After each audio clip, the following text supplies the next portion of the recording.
le seul désir dont tu as besoin pour atteindre le Nibbana selon le Bouddha. La plupart des descriptions de la coproduction conditionnée du Bouddha se terminent par la souffrance du vieillissement, de la maladie, de la mort, du chagrin, de la lamentation, de la douleur, de la détresse, du désespoir. Mais il y en a une qui va au-delà. De la souffrance, dit-elle, il y a la conviction. En d'autres termes, la conviction dans les enseignements du Bouddha qu'il existe un moyen de s'en sortir. Ensuite, basé sur cette conviction, vous pratiquez jusqu'à ce que vous obteniez un sentiment de joie. La joie devient la base de la concentration, puis du discernement, puis de la libération. Ainsi, cette version de la coproduction conditionnée se termine positivement, la souffrance vous menant finalement à suivre le chemin qui vous conduit à quelque chose qui n'est pas dépendant, quelque chose d'indépendant, qui est la libération totale. Il est intéressant de réfléchir à la façon dont ce lien entre la souffrance et la conviction se produit. Rappelez-vous, dans la souffrance, il y a l'attachement et la soif. Nous considérons généralement la soif comme mauvaise parce qu'elle cause la souffrance. Pourtant, il y a une partie de la définition de la souffrance, ou de l'explication de ce que signifie la souffrance, qui inclut le désir. Mais c'est en fait un désir habile que le Bouddha vous fait cultiver. C'est dans la phrase « Ne pas obtenir ce que vous voulez ».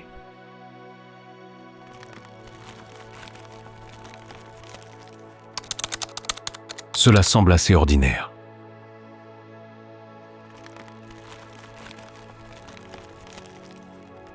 Il y a tant de choses dans la vie où nous désirons quelque chose, nous ne l'obtenons pas, et nous sommes alors malheureux. Mais le Bouddha ne parle pas de ce genre de souffrance générale et générique. Il parle de quelque chose de plus profond, que ceux qui sont sujets à la naissance ne veulent pas être sujets à la naissance. Mais il dit, cela ne peut pas être obtenu simplement en le souhaitant. Et ainsi de suite. Si vous êtes sujet au vieillissement, vous ne voulez pas vieillir, mais cela ne peut pas être obtenu en le souhaitant. Vous ne voulez pas mourir, mais la liberté de la mort ne peut pas être obtenue en le souhaitant. Jusqu'au chagrin, la lamentation, la douleur, la détresse, le désespoir. Dans chaque cas, si vous êtes sujet à ces choses, vous ne pouvez pas simplement vous en sortir en les souhaitant. Mais le Bouddha ne vous décourage pas. Il ne dit pas « Eh bien, abandonnez tout désir, abandonnez l'espoir. Ne voulez pas que les choses soient différentes de ce qu'elles sont. Regardez-le. Jeune homme, il a examiné sa vie et a réalisé qu'il ne voulait pas vieillir, tomber malade, mourir. Il voulait obtenir la liberté de ces choses. En cherchant, il a finalement trouvé qu'il y avait un chemin de pratique qui pouvait vous mener au-delà du vieillissement, de la maladie et de la mort. Ainsi, le désir d'aller au-delà du vieillissement, de la maladie et de la mort ne doit pas être découragé. Vous voulez que les choses soient différentes de ce qu'elles sont, mais vous réalisez que le simple fait de vouloir ne suffira pas. Vous devez réellement suivre le chemin. C'est ce qu'est la conviction. Vous êtes convaincu que c'est un bon chemin. C'est le désir présent dans la souffrance elle-même qui vous oblige à pratiquer. Comme Ajahn Fuang aimait le dire, personne ne nous a embauchés pour pratiquer. Personne ne nous a forcés à pratiquer. Nous pratiquons de notre propre gré. Et s'il est vrai que personne ne nous a forcés à pratiquer, le simple fait de la souffrance et le fait que nous ne voulons pas souffrir est ce qui nous pousse Le Bouddha parle de ce genre de désir de manière positive à de nombreux endroits. Il y a un passage où il parle de la détresse domestique. Lorsque vous n'obtenez pas les vues, les sons, les odeurs, les goûts, les sensations tactiles et les idées que vous voulez. Il dit de la remplacer par ce qu'il appelle la détresse du renoncement. Lorsque vous pensez au fait qu'il y a des gens qui ont atteint l'éveil, mais que vous n'y êtes pas encore, ce sentiment de détresse devrait vous obliger à pratiquer. De la détresse du renoncement, vous passez ensuite à la joie du renoncement. Lorsque vous commencez à acquérir un aperçu des choses qui ont accablé l'esprit et que vous voyez que vous êtes maintenant libéré de ces choses.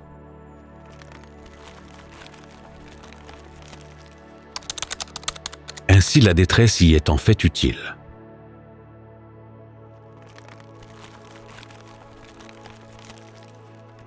Elle doit être encouragée, mais vous ne vous contentez pas de rester assis avec la détresse.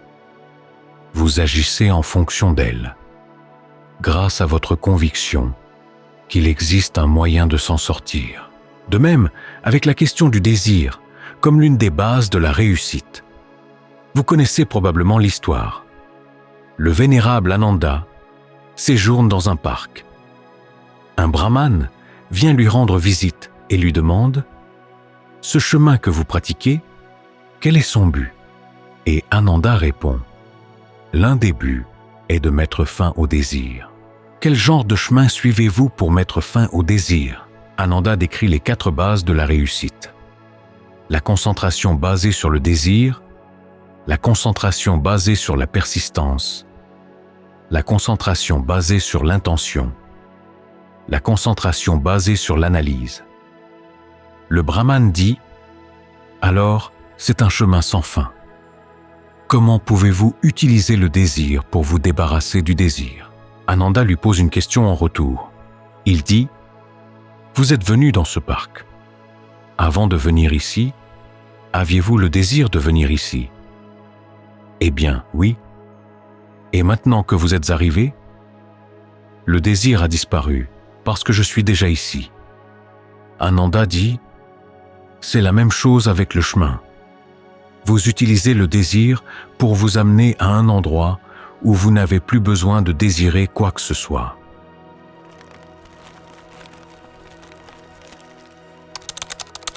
Encore une fois, on n'y parvient pas simplement en le souhaitant.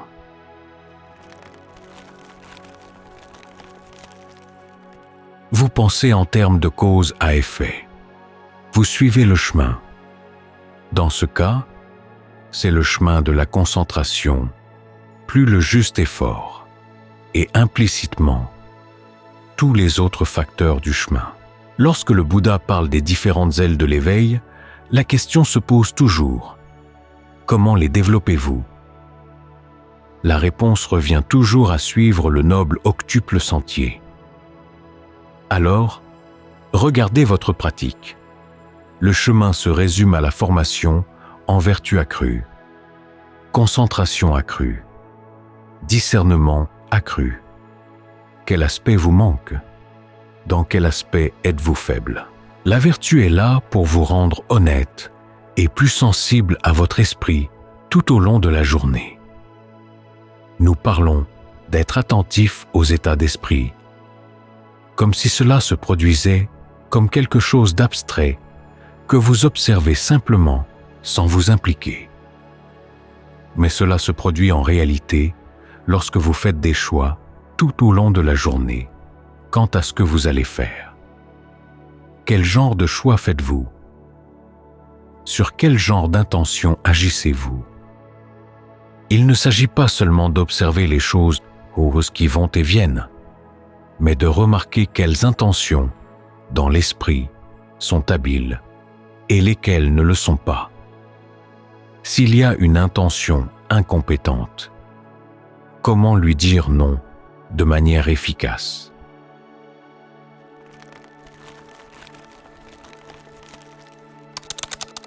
Le Bouddha qualifie ce type de connaissance de pénétrante.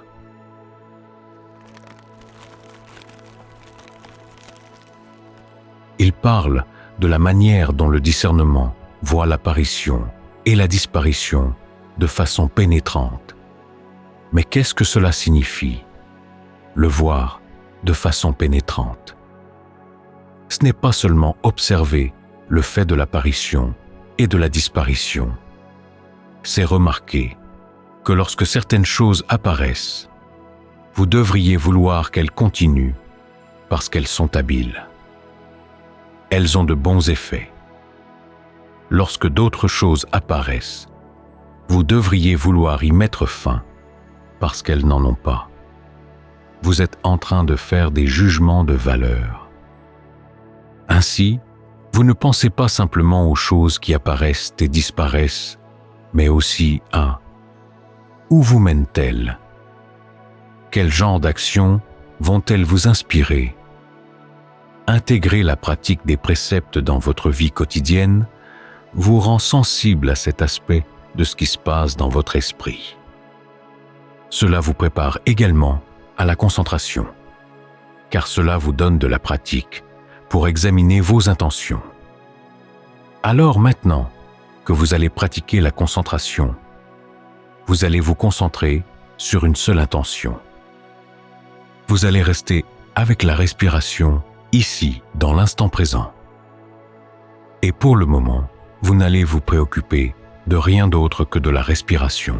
Nous savons que la concentration n'est pas la fin du chemin. Ce n'est pas le but. Mais vous voulez vraiment vous y concentrer parce que c'est le chemin. Et vous voulez donner toute votre énergie au chemin.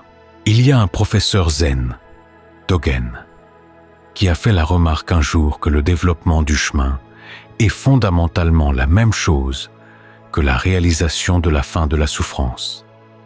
Ce qu'il voulait dire, c'est que vous ne restez pas assis ici à accomplir les gestes du chemin, l'esprit concentré sur la fin du chemin, en disant « Quand cela va-t-il arriver ?» Vous vous concentrez ici sur ce que vous faites, en vous impliquant vraiment dans la respiration. Pendant que vous vous concentrez ici, la fin du chemin apparaîtra juste ici. Comme le Bouddha l'a dit, vous bondissez ou vous sautez dans la respiration. Vous devenez confiant, ferme, et votre esprit est libéré dans sa perception de juste être avec la respiration. Le corps entier. Pensez à chaque sensation que vous avez dans le corps comme étant liée à la respiration d'une manière ou d'une autre. Faites un tour d'horizon du corps. Lorsque vous inspirez, où le sentez-vous à l'intérieur? Lorsque vous expirez, où le sentez-vous? Y a-t-il une limite à la respiration? Eh bien, non. Jusqu'où pouvez-vous percevoir comment la respiration est liée aux différents organes du corps, aux différentes parties du corps, à travers la peau, au-delà de la peau? Immergez-vous vraiment dans la perception de la respiration. S'il y a des points de tension dans le corps, ne les considérez pas comme étant solides. Considérez-les simplement comme de la respiration bloquée, de la respiration stagnante. Et si la respiration est stagnante, que faites-vous? Vous ouvrez tous les canaux autour d'elle pour qu'elle puisse circuler. En d'autres termes, vous vous rapportez à votre perception du corps, telle que vous la ressentez de l'intérieur, totalement, en termes de respiration. Essayez d'obtenir un sentiment d'unité avec la respiration, votre conscience dans la respiration, et le sentiment de bien-être remplissant tout le corps. Ce faisant, vous commencez à remarquer comment vous assemblez cela. La façon dont vous respirez, la façon dont vous vous parlez à vous-même, les images que vous gardez à l'esprit. Toutes ces choses sont appelées sankhara, la fabrication. Ce sont des choses que vous assemblez. Le Bouddha veut que vous deveniez vraiment bon à cela. car le chemin dans son ensemble est la meilleure chose fabriquée qui soit au monde. En l'assemblant, vous commencez à acquérir un aperçu de la manière dont non seulement vous assemblez cela, mais aussi comment vous assemblez tous vos autres états émotionnels, états mentaux, en utilisant ces trois choses. La façon dont vous respirez, la façon dont vous vous parlez à vous-même, et les images que vous gardez à l'esprit, les sentiments sur lesquels vous vous concentrez. C'est ainsi que la formation en concentration accrue vous amène à la formation en discernement accru, car la fabrication, lorsque vous regardez la coproduction conditionnée, est juste à côté de l'ignorance. L'implication étant que si vous fabriquez votre expérience avec n'importe lequel de ces moyens, la respiration, votre conversation intérieure et vos perceptions, vous allez souffrir. Mais si vous le faites avec la connaissance, cela peut devenir le chemin vers la fin de la souffrance. Vous développez de nouvelles compétences. Le mot pour ignorance, avidya, signifie non seulement le manque de connaissances, mais aussi le manque d'habileté. Le discernement qui accompagne la maîtrise de ces habiletés est ce qui vous permet de voir ces choses par vous-même. Vous n'êtes pas seulement en train de découper les brillantes idées et concepts du Bouddha pour les coller sur votre esprit ou sur votre expérience. Vous êtes en fait en train d'apprendre ce qui se passe dans votre esprit et votre corps en développant des états mentaux habiles et des états physiques habiles avec la respiration. C'est ainsi que vous achevez le chemin, composé des 8 facteurs qui se résument à la vertu, la concentration, le discernement, jusqu'au point où vous pouvez lâcher prise de tout le reste qui n'est pas sur le chemin. Puis, finalement, vous lâchez prise du chemin lui-même parce qu'il vous y encourage. La vue juste vous encourage à considérer les choses comme de la fabrication, sankhara, afin que vous puissiez voir ce dans quoi il ne vaut pas la peine de s'engager. Vous voyez où se trouve leur attrait, où est leur séduction, mais aussi où sont leurs inconvénients, au point de découvrir. D'accord, cela n'en vaut pas la peine. Un jugement de valeur. Lorsque vous avez éliminé vos autres attachements, vous vous tournez vers cet attachement, vers la vue juste elle-même. Vous la démontez parce qu'elle vous dit de le faire. Elle se réfère essentiellement à elle-même. Ceci aussi est fabriqué, alors démontez-le.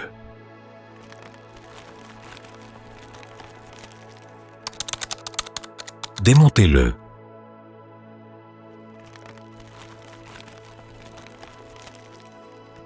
Démontez votre désir et votre passion pour cela. Et alors, vous serez libéré. C'est le point où le Bouddha vous dit de lâcher totalement le désir et la passion. Mais jusqu'à ce point, vous l'utilisez. Le désir de trouver ce qui est libre du vieillissement, de la maladie et de la mort. C'est ce qui vous a motivé tout au long du chemin, comme le brahmane qui marchait vers le parc. Lorsque vous y arrivez, vous pouvez déposer le désir, comme le brahmane qui est arrivé. Ayez donc une idée claire de ceux de vos désirs qui font partie du problème et de ceux qui font partie de la solution. Les désirs qui sont prêts à faire l'effort de maîtriser le chemin sont ceux que vous voulez encourager. Le désir de simplement rester assis, pensant « je veux ceci, je veux cela », sans vraiment faire ce qui doit être fait. Même avec les choses mondaines, cela ne fonctionne pas. Et bien sûr, cela ne fonctionnera pas avec le Dhamma. Vous ne pouvez pas jouer l'inverse de Barney le dinosaure en disant Eh bien, si je ne désire pas quelque chose assez fort, alors cela viendra. Vous apprenez à cultiver des désirs habiles et à les appliquer ensuite de manière habile. Ainsi, ces désirs présents dans la souffrance peuvent en fait être cultivés sagement. Les désirs de ne pas vieillir, de ne pas tomber malade, de ne pas mourir, deviennent en fait une partie du chemin, la motivation derrière le juste effort, la motivation derrière la juste résolution. En les appliquant au chemin, vous trouvez le bonheur d'obtenir réellement ce que vous voulez.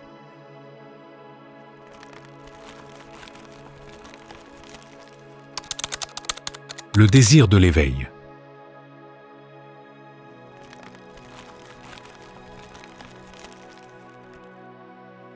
Lorsque le Bouddha énumère les diverses formes de souffrance sous la première noble vérité, l'une d'elles est ne pas obtenir ce qui est voulu.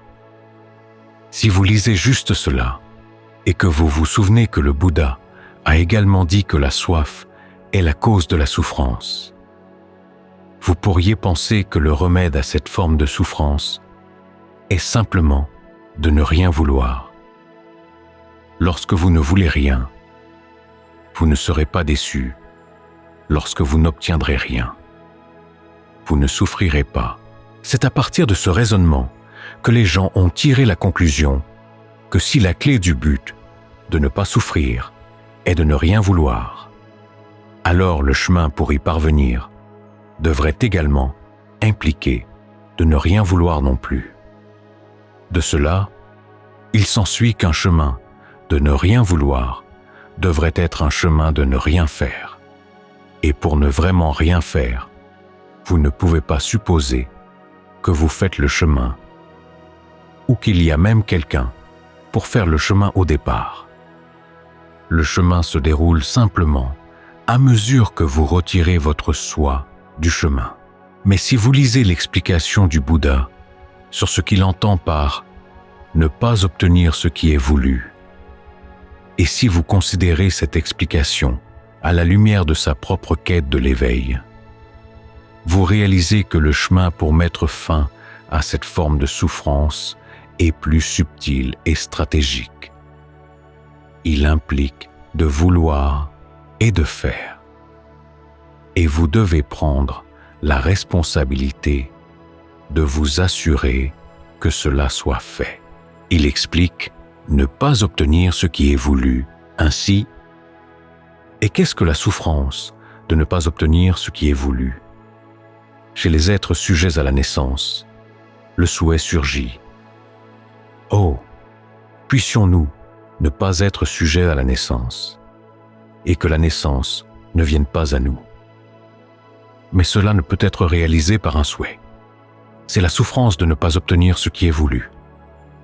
Chez les êtres sujets au vieillissement, à la maladie, à la mort, au chagrin, à la lamentation, à la douleur, à la détresse et au désespoir, le souhait surgit.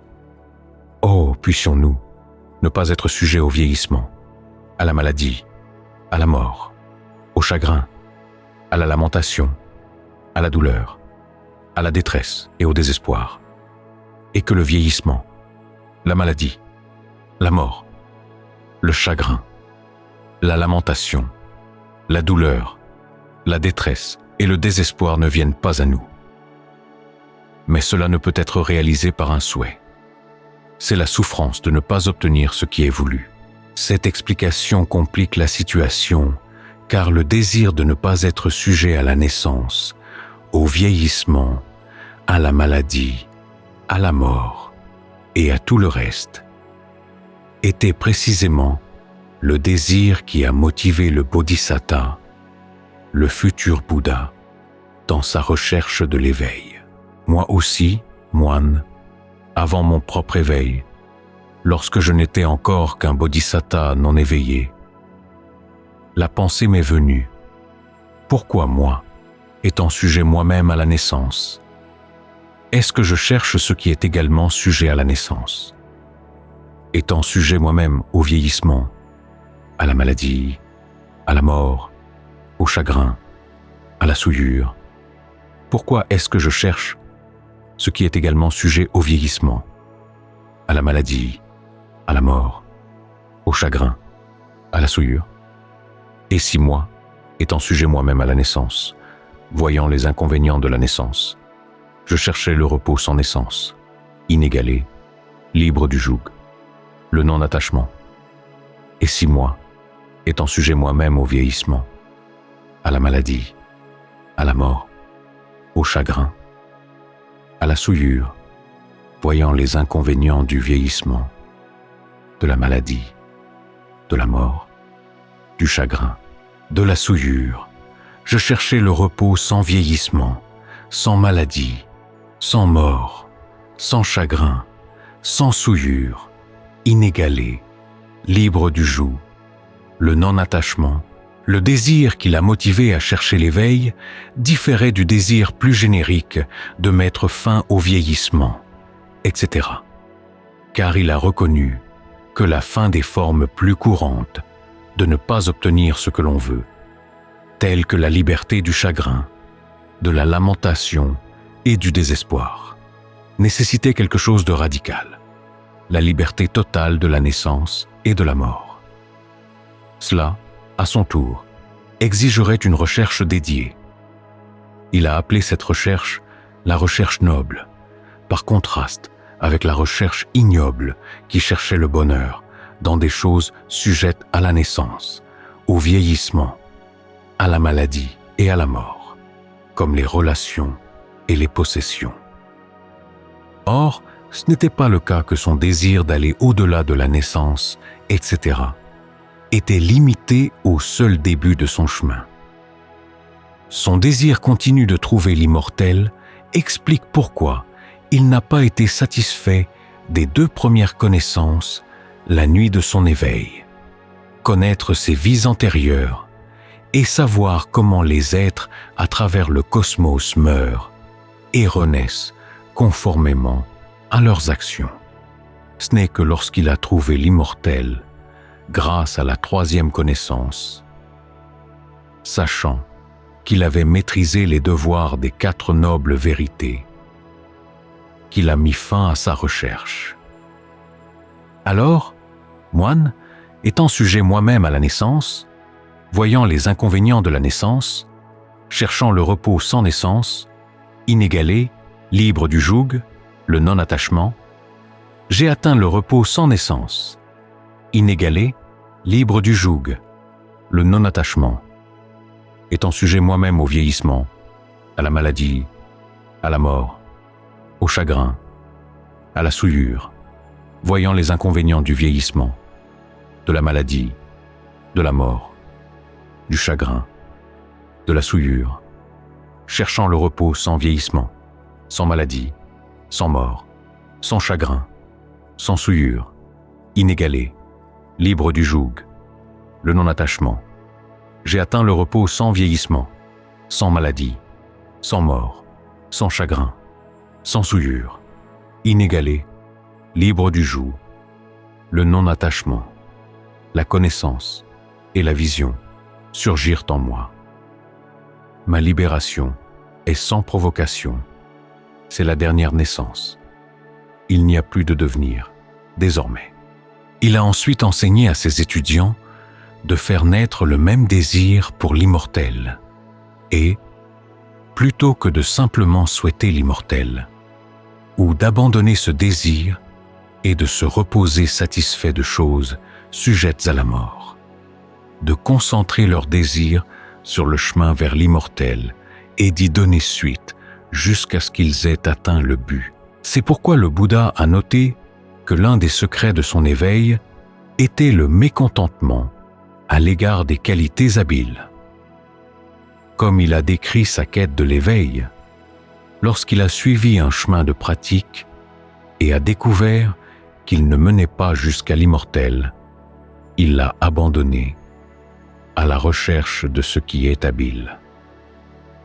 Il a continué d'essayer d'élever le niveau de son habileté jusqu'à ce qu'elle produise les résultats qu'il désirait. Ce n'est que lorsqu'il a atteint l'immortel qu'il a été satisfait. Il a illustré ce principe par une analogie. Si une personne a besoin du bois de cœur d'un arbre, elle ne doit pas se contenter des feuilles et des brindilles, de l'écorce ou de l'aubier. Elle doit continuer à chercher jusqu'à ce qu'elle trouve le bois de cœur qui servira ses objectifs.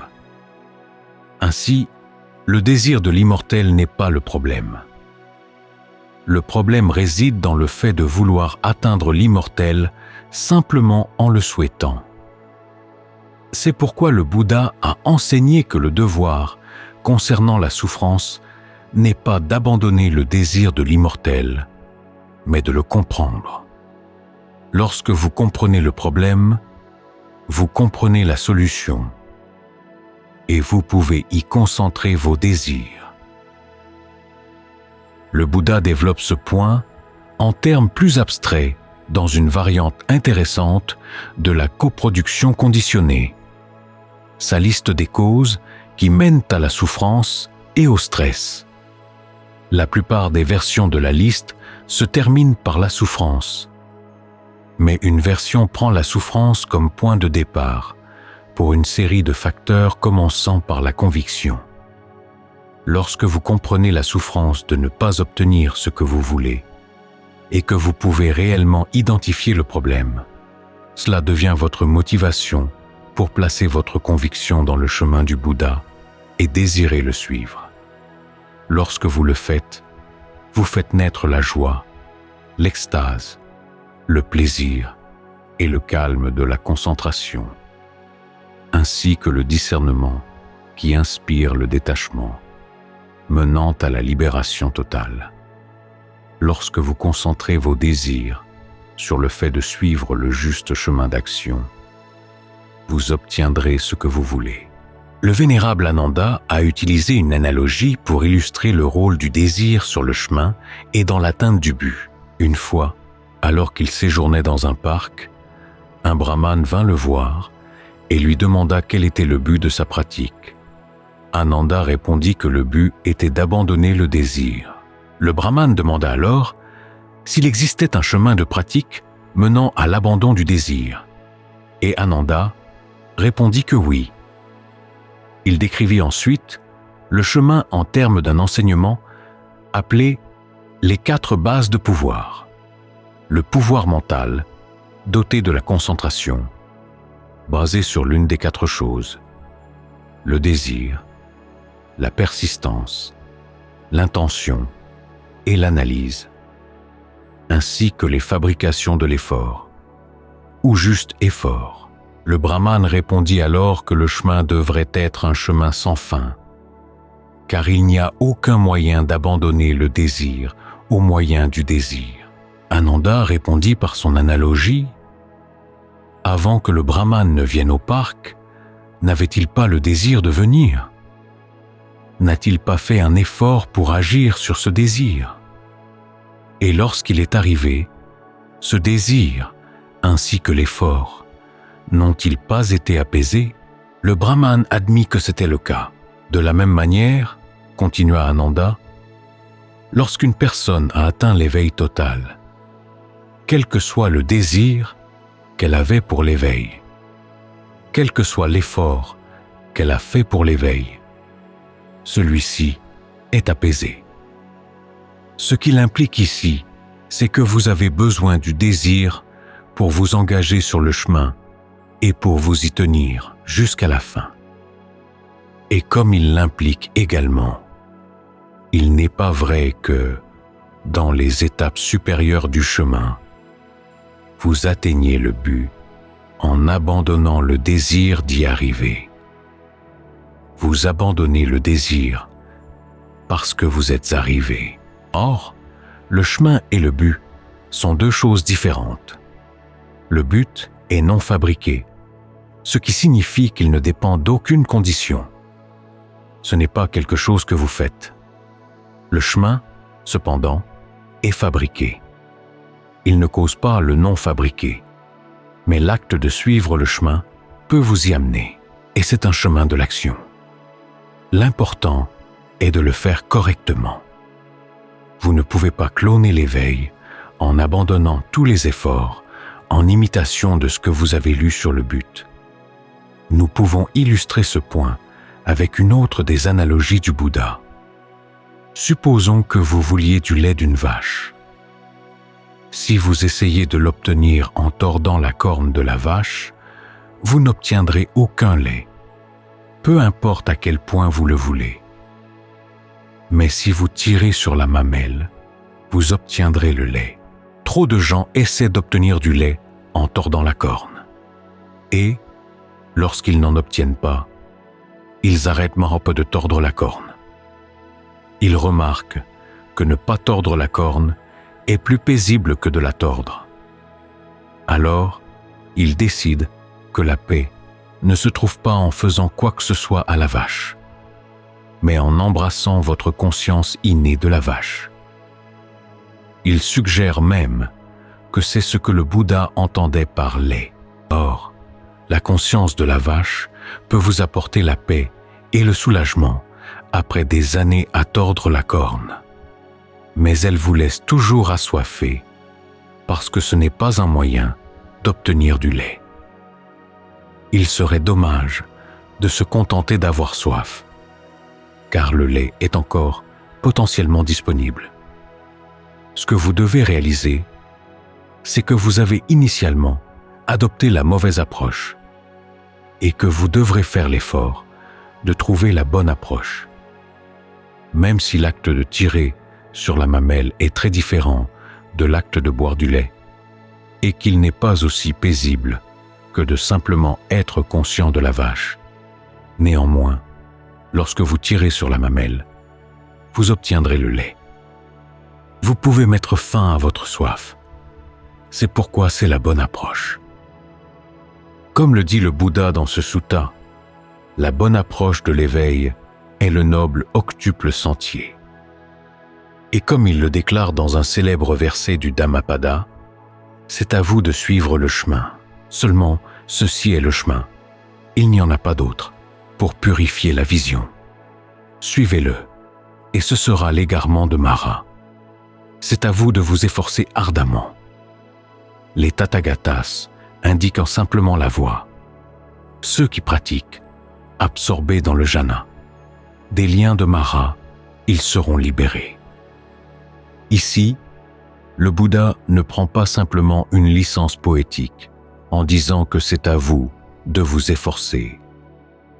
Encore et encore, tout au long du canon, lorsqu'il décrit comment vous devriez vous parler à vous-même en abordant différents aspects du chemin, il vous conseille d'utiliser votre sentiment de « je » pour souligner le fait que vous faites le choix de pratiquer correctement et que vous allez devoir accepter la responsabilité de mener à bien ce choix, même si vous devrez finalement abandonner le sentiment de « je suis » à mesure que vous approchez des étapes finales du chemin.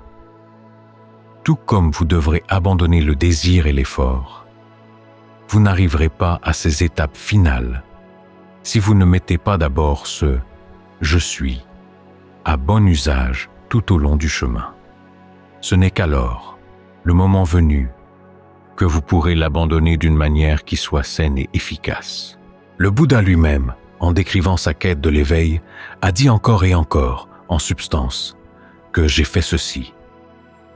Complètement isolé de la sensualité, isolé des qualités incompétentes, je suis entré et je suis resté dans le premier jhana. Avec l'abandon du plaisir et de la douleur, je suis entré et je suis resté dans le quatrième jhana. Lorsque l'esprit fut ainsi concentré, je l'ai dirigé vers la connaissance de la fin des effluents mentaux. Un excellent exemple de la manière dont il a enseigné l'usage habile du « je » à d'autres se trouve dans ses instructions à son fils, Rahula. Alors que Rahula était encore un jeune garçon, le Bouddha lui dit de réfléchir à ses actions avant de les faire, pendant qu'il les fait, et après qu'elles sont faites, pour s'assurer qu'il n'a pas l'intention de nuire et que ses actions réussissent réellement à éviter de nuire. Dans chaque cas, la réflexion implique de prendre la responsabilité de ses actions.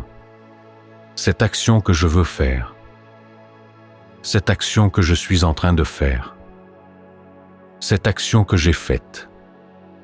Ce n'est que lorsque Rahula prend la responsabilité de ses actions de cette manière qu'il peut les purifier. C'est ainsi, dit le Bouddha, que tous ceux qui, dans le passé, le présent et le futur, purifient leurs actions, ont agi, agissent et agiront. Et cet usage habile du jeu s'applique non seulement au niveau débutant de la pratique, mais aussi aux étapes plus avancées. Voici, par exemple, comment le Bouddha recommande de faire de la pleine conscience le principe directeur en ce qui concerne le développement du discernement et la libération de l'esprit. Et comment la pleine conscience est-elle le principe directeur?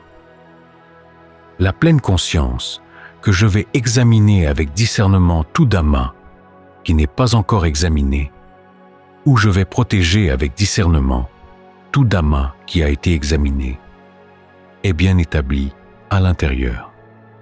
La pleine conscience que je vais toucher par la libération tout Dhamma qui n'est pas encore touché, ou je vais protéger avec discernement tout Dhamma qui a été touché, est bien établi à l'intérieur. C'est ainsi que la pleine conscience est le principe directeur. Voici comment il a recommandé à Ananda de viser la forme la plus élevée de vacuité. Par conséquent, Ananda, vous devriez vous entraîner. Nous allons entrer et rester dans la vacuité qui est pure, supérieure et insurpassable.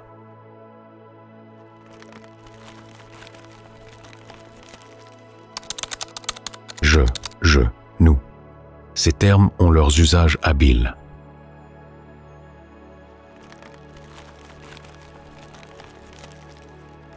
Ils vous rappellent que vous devez prendre la responsabilité du chemin. Personne d'autre et rien d'autre ne peut le faire pour vous. Si vous essayez de rejeter toutes les notions de désir, d'effort et de votre rôle dans l'accomplissement du chemin, le chemin ne sera pas accompli. Ce n'est que lorsqu'il est accompli que vous pouvez mettre ces notions de côté en toute sécurité. Vous avez peut-être entendu parler de la similitude du radeau. Pour atteindre le rivage lointain, vous utilisez des brindilles, des branches et des lianes que vous trouvez sur ce rivage pour assembler un radeau. Ceci représente le fait que le radeau doit être fait de choses, comme le désir et votre sentiment du je, trouvés dans l'esprit non éveillé. Et vous devez les assembler habilement. Vous ne pouvez pas simplement les jeter dans la rivière et espérer qu'elles vous transporteront de l'autre côté. Une fois que vous avez fabriqué le radeau, vous vous y accrochez et, en faisant un effort avec vos mains et vos pieds, vous nagez jusqu'à l'autre rivage. À ce moment-là, vous pouvez déposer le radeau et continuer votre chemin. Mais vous ne le déposez pas tant qu'il n'a pas fait son travail, et vous le déposez avec un sentiment d'appréciation. Combien ce radeau m'a été utile, car c'est en dépendance de ce radeau que, faisant un effort avec mes mains et mes pieds, j'ai traversé pour atteindre la sécurité sur le rivage lointain. De la même manière, vous ne mettez pas de côté votre désir de l'éveil ou votre sentiment d'être responsable du chemin, tant que le chemin n'a pas fait son travail. Et lorsque vous les déposez habilement, vous le ferez avec un sentiment d'appréciation pour le bien qu'ils ont accompli.